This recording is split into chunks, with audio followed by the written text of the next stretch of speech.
Hello and welcome to study with me. आज है 21 जनवरी और देख लेते हैं आज के सारे इंपॉर्टेंट करंट अफेयर्स को। आज का जो पहला टॉपिक है वो है social housing units project in Mauritius.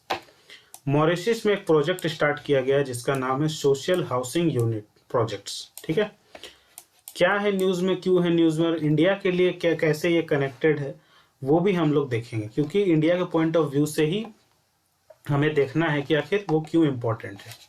ठीक है, तो ये प्रीलिम्स और मेंस दोनों के लिए इम्पोर्टेंट हो जाता है। तो क्यों है न्यूज़ में देख लेते हैं। तो recently prime minister of India and Mauritius jointly inaugurated, यानी इंडिया के प्राइम मिनिस्टर और मॉरिशस ने जॉइंटली मिलकर, यानी दोनों ने मिलकर India assisted social housing units project का शुरुआत किया है। कहाँ पे किया है? मॉरिशस में किया है। वर्चुअली किया है as part of India's development support. India के डेवलपमेंट को सपोर्ट करने के लिए मॉरिशस में इंडिया और मॉरिशस ने मिलकर ये जॉइंटली इनॉग्रेट किया है India assisted social housing units का मॉरिशस में। ठीक है, लोकेशन अगर आप लोग देखेंगे तो ये है मेडागास्कर सी, इंडियन ओशियन। तो यहाँ पे है मॉरिशस, ये पार्टिकुलर जगह है मॉरिशस। तो आप मेडागास्कर से कंपेयर कर सकते हैं। ठीक है, मैप है, देख लीजिए। कुछ की पॉइंट्स हम लोग देख लेते हैं। तो in May 2016 India had extended a grant of $353 MN to Mauritius. ठीक है, 2016 में इंडिया ने ग्रांट किया था $353 मिलियन मॉरिशस को एज स्पेशल इकोनॉमिक पैकेज के रूप में SEP to execute 5 priority projects, ताकि 5 ऐसे प्रोजेक्ट्स को प्रायोरिटी के रूप में इसे शुरुआत किया जा सके। Identified by Mauritius among others. These where, कौन कौन से प्रोजेक्ट थे? तो the metro express project, supreme court building, new ENT hospital, supply of digital tablets to primary school children and the social housing project।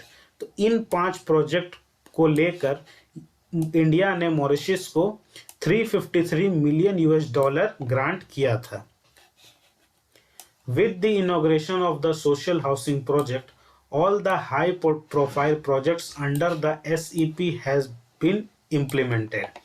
और इस inauguration के साथ जो सोशल हाउसिंग प्रोजेक्ट को भी हाई प्रोफाइल प्रोजेक्ट के रूप में इसी के साथ इम्प्लीमेंट किया गया था, इसी SEP प्रोजेक्ट के साथ। Foundation stone for 2 other project, साथ ही साथ 2 और प्रोजेक्ट का फाउंडेशन स्टोन भी रखा गया था।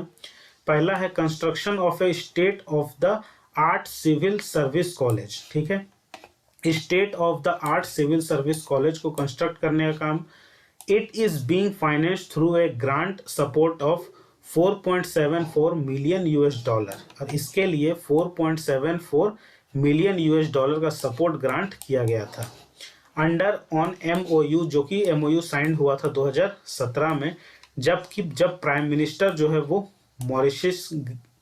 During the visit of prime minister of Mauritius to India, जब मॉरिशस के प्राइम मिनिस्टर इंडिया में आए थे 2017 में। Once constructed, this will provide a fully equipped and functional facility for the civil servants of Mauritius to undertake various training and skill development programs। और इसका construction होने से जो मॉरिशस के सिविल सर्वेंट हैं उनको पूरी तरीके से फुल्ली इक्विप्ड और फंक्शनल फैसिलिटी प्रोवाइड हो सकती ताकि वो जो है ट्रेनिंग और स्किल डेवलपमेंट प्रोग्राम को परफॉर्म कर पाते। It will further strengthen institutional linkage with India, साथ ही साथ एक इंस्टीट्यूशनल लिंकेज भी बन जाता है इंडिया के साथ। और the prime minister of India also acknowledged the importance of the civil service college project in nation building and offered to share learnings of mission Karmayogi. ठीक है, साथ ही साथ मिशन कर्मयोगी के साथ इस प्रोजेक्ट को और ज़्यादा इम्पोर्टेंस हो जाता, ताकि सिविल जो सर्विस कॉलेज प्रोजेक्ट है ये नेशन बिल्डिंग का काम करता और साथ ही साथ share learning of mission Karmayogi. 8 megawatt solar PV farm, ये दूसरा प्रोजेक्ट था इसके साथ। एक इंस्टॉलेशन करना था 25,000 पीवी सेल्स का, ताकि जनरेट किया जा सके 14 गीगावाट हर्ट्ज का बिजली जो है ऑफ ग्रीन एनर्जी एनुअली, सालाना, to electrify all approximately 10,000 Mauritian household, ताकि जो मॉरिशस के हाउस होल्ड है उसमें 10,000 मॉरिशस हाउस होल्ड को इससे बिजली पहुंचाई जा सकती। It will help mitigate the climate challenge, साथ ही साथ जो क्लाइमेट चैलेंज है उसमें भी हेल्प होता अगर हम लोग ग्रीन एनर्जी का इस्तेमाल करते। That Mauritius faces through avoidance of 13,000 tons of CO2 emission, इतना CO2 एमिशन को भी अवॉइड हो सकता मॉरिशस का। The idea of the one sun one world one grid जो इनिशिएटिव है और ज़्यादा आगे बढ़ता by the Indian prime minister at the first assembly of the international solar alliance in October 2018।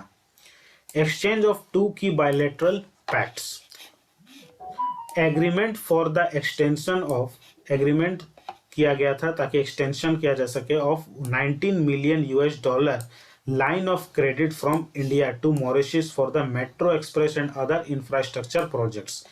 Agreement को और ज़्यादा एक्सटेंड करने की किया गया ताकि जो क्रेडिट है उसको बढ़ाया गया, लाइन को इंडिया ने मॉरिशस को जो दिया था मेट्रो एक्सप्रेस के लिए और ज़्यादा इंफ्रास्ट्रक्चर प्रोजेक्ट्स के लिए। MOU on the implementation of small development projects, और MOU भी साइन किया गया ताकि स्मॉल डेवलपमेंट प्रोजेक्ट्स को भी इम्प्लीमेंट किया जा सके।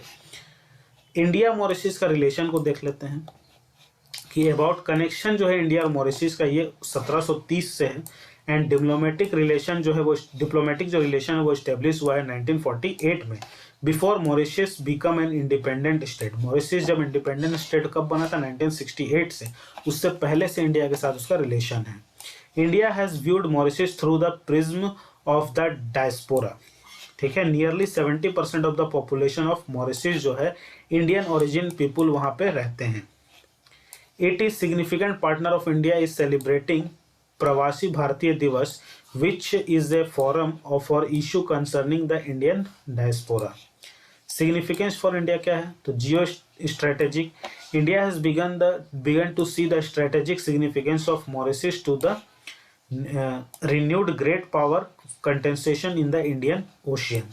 In 2015, India unveiled its strategic vision for the Indian Ocean called the Sagar, यानी कि security and growth for all in the region, ताकि इस रीजन में और ज़्यादा सिक्योरिटी और ज़्यादा ग्रोथ हो सके, सिक्योरिटी भी प्रोवाइड हो सके और ग्रोथ भी हो सके। ये विजन 2015 से है। तो इन 2015 इंडिया और मॉरिशस ने साइन किया एक एग्रीमेंट और अलाउ किया इंडिया को कि वो यहाँ पे इंफ्रास्ट्रक्चर डेवलपमेंट करे और इस्टेब्लिश करे military bases on the Mauritian island. Mauritius में, मॉरिशियन जो आइलैंड है उसमें मिलिट्री बेसिस भी बनाए, इसकी परमिशन दे दी। 2015 में ये एग्रीमेंट साइन हुआ। जियो इकोनॉमिक, तो as a member of the African Union का मेंबर है और Indian Ocean Rim Association and the Indian Ocean Commission का मेंबर है। Mauritius is a stepping stone to multiply geographics. As a founding member of the small island developing states, it has been seen as a significant neighbor. India is Mauritius' largest trading partner. India जो है Mauritius का सबसे बड़ा trading partner भी है और has been the largest exporter of goods और goods and services का लार्जेस्ट एक्सपोर्टर भी है India to the Indian Ocean island nation since 2007 से। रीजनल हब भी बना हुआ है। As new investment pour into Mauritius from Africa, Mauritius can be the fulcrum for India's own African economic outreach. India could also contribute to the evolution of Mauritius as a regional center for technological innovation. Mauritius could also become a valuable place for regional and international maritime scientific research. Pivot of island policy. Until now, India has tended to deal with the so-called vanilla islands of the southwestern Indian Ocean: Comoros, Madagascar, Mauritius, Reunion, Seychelles on a bilateral basis. If the Indian establishment thinks of them as a collective, it could make Mauritius the pivot of Delhi's island policy. It can facilitate a number of Indian commercial activities in the southwestern Indian ocean as a banking gateway and hub for tourism, keeping pace with China. In its Strait of Pearls policy, जो Strait of Pearls policy है China की, China has built significant relation across the Indian Ocean में बहुत ज़्यादा relation बना चुका है India बहुत लोगों से. फ्रॉम ग्वादर पाकिस्तान से रिलेशन बना चुका है, टू हम्बनटोटा श्रीलंका से भी इंडिया का रिलेशन है, टू कैंपेओ म्यांमार, सबके साथ इंडियन ओशियन में चाइना ने रिलेशन बना लिया है. साथ ही साथ therefore India should keep Indian ocean related states like Mauritius, Maldives, Sri Lanka, and Seychelles as a part of capacity and capability enhancement, strengthen their maritime domain awareness capabilities. Important development से कुछ देख लेते हैं. जैसे इन 2021 India ने approve किया है sign comprehensive economic cooperation and partnership agreement CECPA between India and Mauritius के बीच में ये एग्रीमेंट हुआ है. इंडिया ने ऑल्सो साइन किया contract with Mauritius for the export of an advanced light helicopter MK3.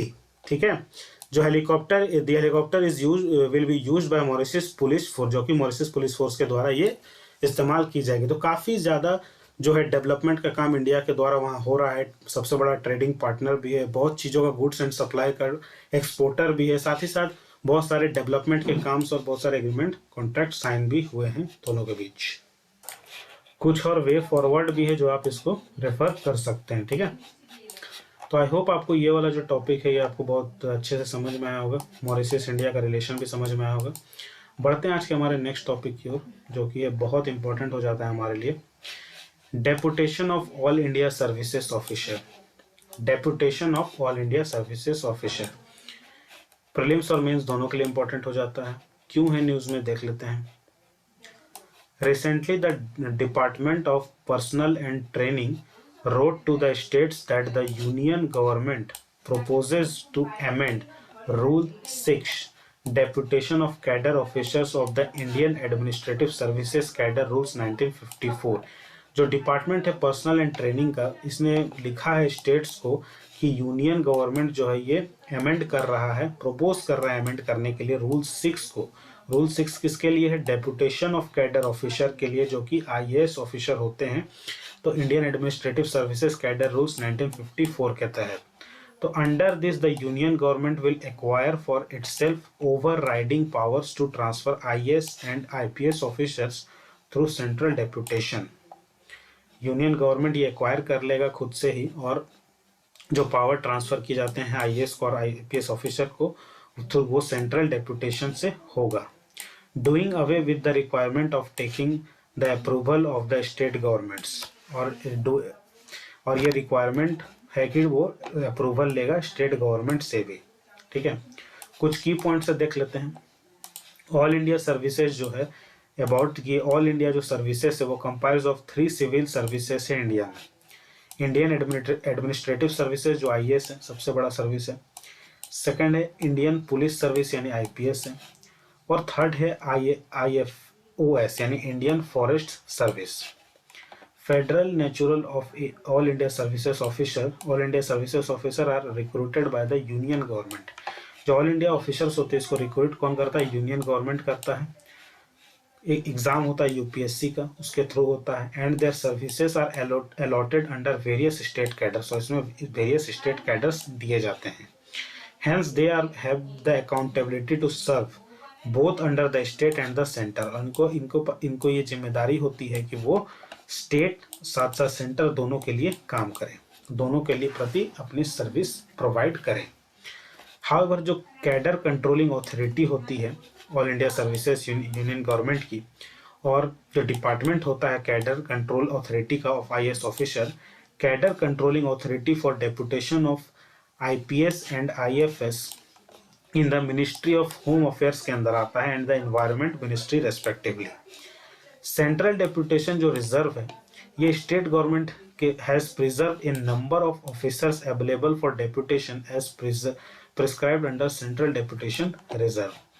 Every state cadre of the service provides for a central deputation quota, which in turn requires additional requirement to be made to the service to provide for trained and experienced members to serve on posts on the central government. Deputation of All India Services Officers and present rules. In normal practice, the center asks every year for an offer list of officers of the All India Services willing to go on central deputation, after which it selects officers from that list. Officers have to get a non-objection clearance from the state government for central deputation. States have to depute the All India Services officers to the central government offices, and at any point it cannot be more than 40% of the total cadre strength. यानी 40% जो total cadre strength है उसका 40% से ज़्यादा नहीं होना चाहिए depute करने के लिए ऑल इंडिया सर्विसेज में जो ऑफिसर्स हैं सेंट्रल गवर्नमेंट के लिए। यानी सेंट्रल गवर्नमेंट के लिए वो डेप्यूटेशन पर काम कर सकते हैं, लेकिन उसका जो मैक्सिमम कैपेसिटी होगा वो टोटल कैडर स्ट्रेंथ के 40% से ज़्यादा नहीं होना चाहिए। ठीक है, नेक्स्ट है प्रोपोज्ड अमेंडमेंट कुछ है, जैसे कि if the state government delays posting a state cadre officer to the centre and does not give effect to the central government's decision within the specific time, the officer shall stand relief from cadre from the date as may be specified by the central government. The center will decide the actual number of officers, ठीक है, to be deputed to the central government in consultation with the state and the let government in consultation with the state and the latter should make eligible the names of such officers. In case of any disagreement between the center and the state, the matter shall be decided by the central government and the state shall give effect to the decision of the center. यानी कि दोनों में अगर disagreement हो जाता है तो lastly जो डिसाइड जो होगा वो सेंट्रल गवर्नमेंट के द्वारा ही होगा। स्टेट फिर उसमें किसी भी तरह का डिसीजन के खिलाफ कुछ नहीं कर सकता है, यानी फाइनल जो डिसीजन मेकर है वो सेंट्रल गवर्नमेंट ही होगा। In specific situation where services of cadre officers are required by the central government in public interest, the state shall give effect to its decision within a specified time. अगर किसी public interest के लिए यानी public के जरूरत के लिए अगर सेंट्रल किसी कैडर ऑफिसर को अगर बुला रही है डेपुटेशन पर, तो स्टेट को उसको मानना ही होगा उस डिसीजन पर, वो भी स्पेसिफिक टाइम में। ठीक है, इफेक्ट करना होगा उसे। डिपार्टमेंट क्या स्टैंड है कि the department said that it taking this decision in the wake of A shortage of all India services officers in union ministers. ठीक है, according to the department, states are not sponsoring an adequate number of officers central deputation and the number of officers is not sufficient to meet the requirement at the center. Opposition by some states. It is against the spirit of cooperative federalism. The proposed amendment would weaken the state's political control over the bureaucracy. It would hobble effective governments and create avoidable legal and administrative disputes. तो इस तरह के कई सारे points होते हैं। ठीक है, तो आई होप आपको ये वाला जो टॉपिक है ये समझ में आया होगा, सेंट्रल और स्टेट का क्या रिलेशन है ऑल इंडिया सर्विसेज को लेकर, और फाइनल जो फैसला होता है वो सेंट्रल गवर्नमेंट का ही होता है। अगर पब्लिक और खासकर पब्लिक इंटरेस्ट के लिए अगर होगा तो इसमें स्टेट गवर्नमेंट को ना चाहते हुए भी अपनी मंजूरी देनी पड़ती है ऐसे केसेस में। ठीक है, यानी सेंट्रल गवर्नमेंट किसी भी तरह से बाइंड नहीं है, अगर जरूरत होगा तो वो डेपुटेशन पर जो कैडर ऑफिसर है स्टेट में उसको बुला सकता है। ठीक है, और स्टेट गवर्नमेंट को भी एक स्पेसिफाइड टाइम के अंदर उसको जवाब देना ही होगा या फिर उसको कैडर ऑफिसर को सेंड करना ही होगा। तो आई होप ये वाला जो टॉपिक है आपको क्लियर हुआ होगा। बढ़ते हैं आज के हमारे नेक्स्ट टॉपिक की ओर, जो है इलेक्टोरल बॉन्ड्स। इलेक्टोरल बॉन्ड्स क्या होता है, ये प्रीलिम्स और मेंस दोनों के लिए इंपॉर्टेंट है। देख लेते हैं क्या है न्यूज़ में, क्यों है न्यूज़ में, देख लेते हैं। तो the 19th tranche of electoral bonds, which have been pitched as an alternative to cash donations, were on sale ahead of the upcoming assembly elections 5 states. In the past, the Supreme Court has raised the possibility of misuse of money received by political parties through electoral bonds. This may defect the original idea of the introduction of these bonds to bring transparency in electoral funding and keep a check on the criminalization of politics. ठीक है, electoral जो bond है उसको एक alternative बोला गया है cash donation जो होता था पॉलिटिकल या आपका असेंबलीज में। तो इससे क्या होगा, जो मिसयूज ऑफ मनी है वो कम होगा। ठीक है, और जो ट्रांसपेरेंसी भी आएगी। ठीक है, कुछ की पॉइंट्स है वो भी देख लेते हैं अबाउट इलेक्टोरल बॉन्ड्स। तो these bonds are issued in multiples of 10,000, 1 lakh, 10 lakh and 1 crore without any maximum limit. State government is authorized to issue and encash these bonds, which are valid for 15 days from the date of issuance. These bonds are only redeemable in the designated account of registered political party. The bonds are available for purchase by any citizen of India for a period of 10 days, each in the months of January, April, July, and October, as may be specified by the central government. A person being an individual can buy bonds either singly or jointly with other individuals. The donor's name is not mentioned on the bond. Associated issues क्या है कि a blow to democracy through an amendment to the Finance Act 2017, the Union government has exempted political parties from disclosing donation received through electoral bonds. This means the voters will not know which individual, company, or organization has funded which party and to what extent. However, in a respective democracy, citizens cast their votes for the public who will represent them in parliament. Compromising right to know. Compromising right to know. The Indian Supreme Court has long held that the right to know, especially in the context of elections, is an integral part of the right to freedom of expressions, Article 19 under the Indian Constitution.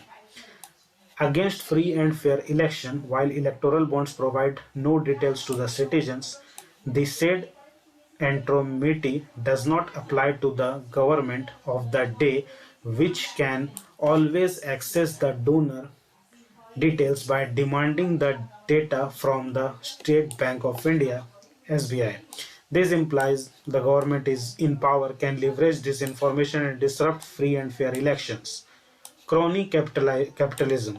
Electoral board scheme removes pre-existing limits on political donations and effectively allows resourced corporations to fund elections subsequently, paving the way from crony capitalism.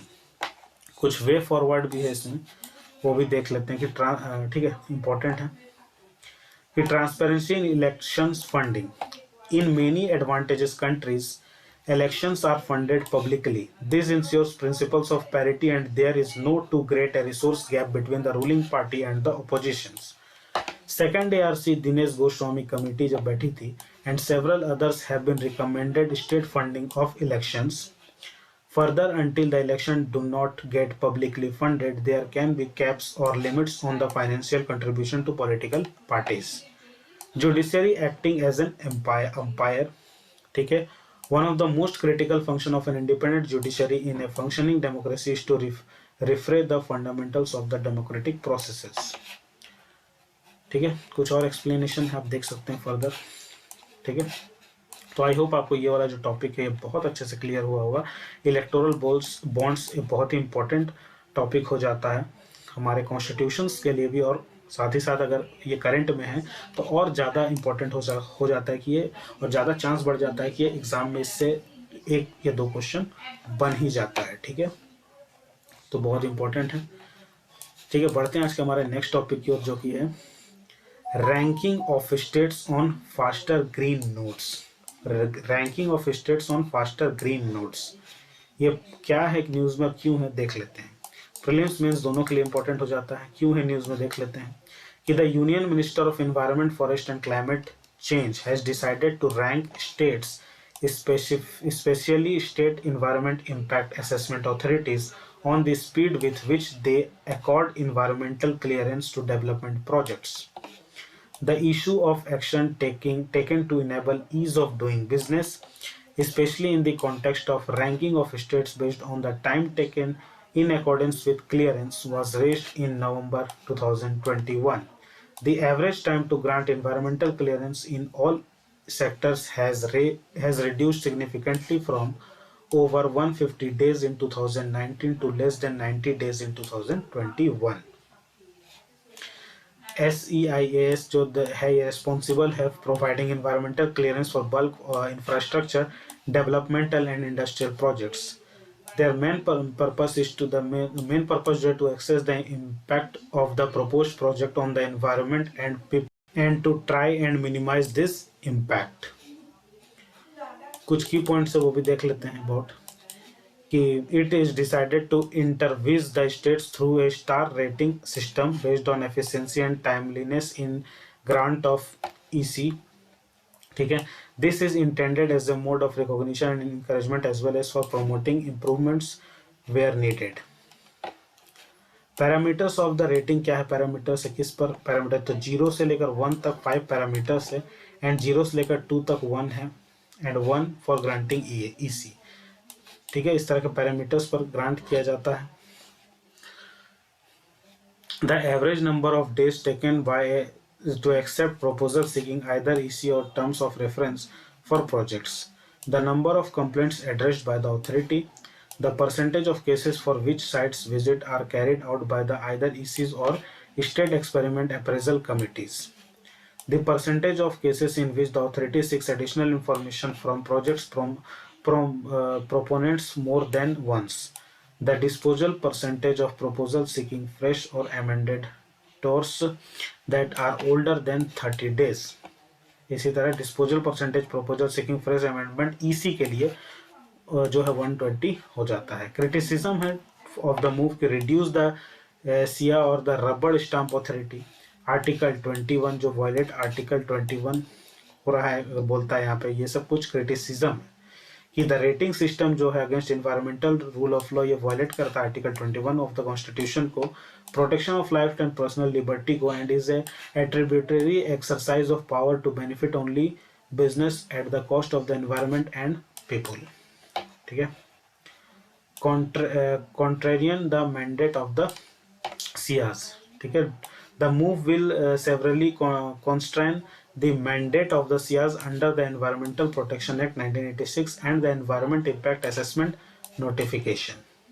ठीक है, ये कुछ further explanation है, कुछ detail अगर आपको इस particular में अगर कुछ डिटेल में आपको देखना है तो आप इसमें ओवरव्यू ले सकते हैं. इन्वायरमेंटल क्लियरेंस इन इंडिया अगर चाहिए तो उसके लिए भी है कुछ एक्सप्लेनेशन, इसको भी देख सकते हैं. कुछ वे फॉरवर्ड है ये भी देख सकते हैं. तो करंट के लिए उतना इंपॉर्टेंट नहीं है, कुछ मैं बैकग्राउंड के साथ कुछ बैकग्राउंड भी इसमें दिया हुआ है. ठीक है, तो डीप असेसमेंट के लिए आप इसको एक ओवरव्यू ले सकते हैं. बात बाकी करंट के हिसाब से जो है मैंने क्लियर कर दिया है. ठीक है, बढ़ता हूँ आज के हमारे नेक्स्ट टॉपिक की ओर जो कि है anti microbial resistance. Anti biometric resistance ये क्या है, क्यों है, न्यूज़ में देख लेते हैं. ये प्रीलिम्स और मेंस दोनों के लिए इंपॉर्टेंट हो जाता है. क्यों है न्यूज़ में देख लेते हैं. तो ग्लोबल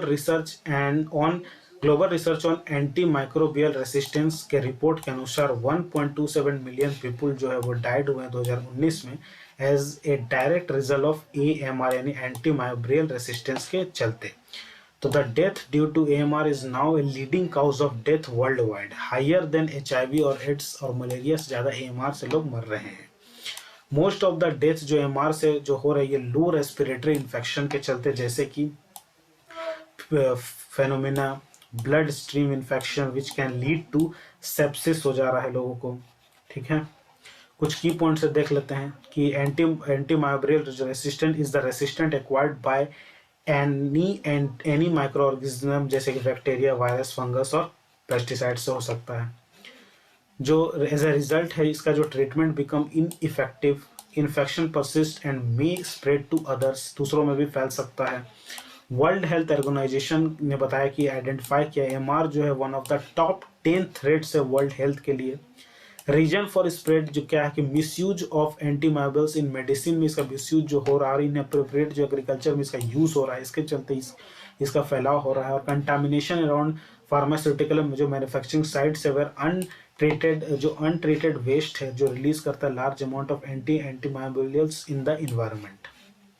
AMR इन इंडिया जो है, India with its combination of large population, rising income that facilitate purchase of antibiotics, high burden of infectious diseases and easy over-the-counter access to antibiotics is an important focus for the generation of resistance genes. Such genes bacteria in surviving being exposed to antibodies. The multi-drug resistant जो determinant New Delhi Metabola Latamas 1 and DM1 emerged from this region to spread globally. Africa, Europe, and other parts of Asia have also been affected by multi-drug resistant thyroid originating from South Asia. In India, over 56,000 newborn deaths due to sepsis are caused by organisms that are resistant to first-line antibiotics.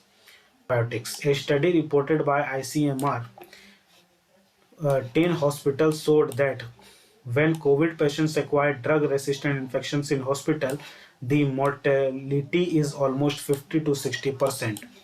Measures taken to address AMR India, इसको handle करने के लिए क्या किया जा रहा है? तो national programme on AMR containment जिसको लॉन्च किया गया था 2012 में, अंडर दिस प्रोग्राम जो है AMR सर्विलेंस नेटवर्क चलाया जाएगा ताकि इसको स्ट्रेंथन किया जाए by establishing lab in state medical colleges में। National action plan on AMR चलाया जाएगा। वन हेल्थ अप्रोच लॉन्च किया गया था अप्रैल 2017 में। AMR surveillance and research network 2013 में लॉन्च किया गया था। AMR research and international collaboration जो है वो Indian Council of Medical Research और का इनिशिएटिव था ताकि टू डेवलप न्यू ड्रग और medicine through international collaboration in order to strengthen medical research in AMR।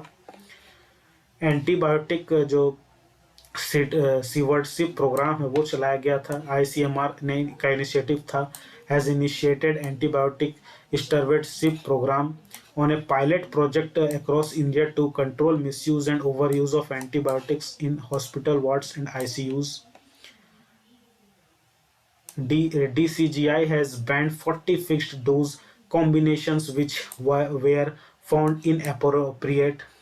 Global measures world antimicrobial awareness week चलाया गया था, हेल्ड एनुअली सिंस 2015 से ये चलाया जा रहा है। इसका एम है to raise awareness of antimicrobial resistance worldwide and encourage best practices among the general public health workers and policy makers to slow the development and spread of drug resistant infections. The global antimicrobial resistance and use surveillance system जो WHO ने launch किया था इसे इन 2015 में ताकि knowledge gap जो है information की जो कमी है उसको दूर किया जा सके और ये जो प्रॉब्लम है इसको ख़त्म किया जा सके। सर्विलेंस होगा of the use of antimicrobial जो मेडिसिन है, ठीक है, AMR in the food chain and in the environment. ठीक है, आई होप ये वाला जो टॉपिक है बहुत अच्छे से क्लियर हुआ होगा। बहुत ही इंपॉर्टेंट टॉपिक है ये जो करंट के साथ साथ आपके GS में भी बहुत ज़्यादा हेल्प करेगा आपको। बढ़ते हैं आज के हमारे नेक्स्ट टॉपिक की ओर जो कि rural area development plan formulation and implementation. क्या है, क्यों है, न्यूज़ में देख लेते हैं। तो जो रिसेंटली जो मिनिस्ट्री ऑफ पंचायती राज ने has revised rural area development plan formulation and implementation guidelines 2017 in A view of transforming rural India and ensuring rural prosperity. की पॉइंट्स क्या है देख लेते हैं। 2021 का जो गाइडलाइन है उसमें is a continuation to the ministry efforts towards promotion of spatial rural plannings and world create pathways for rural transformation by developing a perspective for long term plannings in villages. It will enable effective land use planning in rural areas and in improving the quality of life in rural areas. Features: it includes village planning scheme on the lines of town planning schemes in urban areas. Provisions linking Gram Panchayats development program, land use planning standards for Gram Panchayat development. Objectives क्या है कि it is aimed at ensuring ease of living in villages and help minimizing migration to big cities by providing all necessary infrastructures and facilities and also resources and opportunity for livelihood in rural areas. अगर गांव में ही सारी facility मिल जाएगी तो big cities की ओर लोग move नहीं करेंगे और जो भी इंफ्रास्ट्रक्चर और फैसिलिटी है वो सरकार यहीं पर प्रोवाइड करने की कोशिश कर रही है। सिग्निफिकेंस है कुछ, जैसे सेंट्रल गवर्नमेंट का जो इम्प्लीमेंटेशन जैसे SB अमृतभा स्कीम जो है of ministry of Panchayati Raj and the urban mission जो है ministry of rural development facilitate better utilisation of information. Schemes related to rural development क्या है, जैसे कि मनरेगा 2005 में लॉन्च किया गया था, दीनदयाल अंत्योदय योजना, नेशनल रूरल लिवलीहुड मिशन, प्रधानमंत्री ग्राम सड़क योजना, प्रधानमंत्री आवास योजना, इस तरह के कई सारे स्कीम चलाए जाते हैं।